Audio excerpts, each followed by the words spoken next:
ప్రియమైనటువంటి దేవుని సంగమా, ఈనాటి వాక్యము భాగ్యవంతులను హెచ్చరిస్తూ ఉన్నది.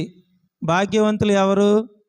డబ్బున్నవారు, వారికి అన్ని సమయానికి సమకూర్చుకునేవారు, ఏ లోటు లేని వారిని మనం భాగ్యవంతులని అనవచ్చు. అందుకే ఈనాడు ప్రభువారు అటువంటి ధనవంతులందరినీ కూడా హెచ్చరిస్తూ ఉన్నారు. ఏమనంటే, ఇదిగో ధనవంతులారా, ఓ భాగ్యవంతులారా, మీకు దుర్దశ రాబోతూ ఉన్నది కనుక మీరు శోకించి రోధించండి.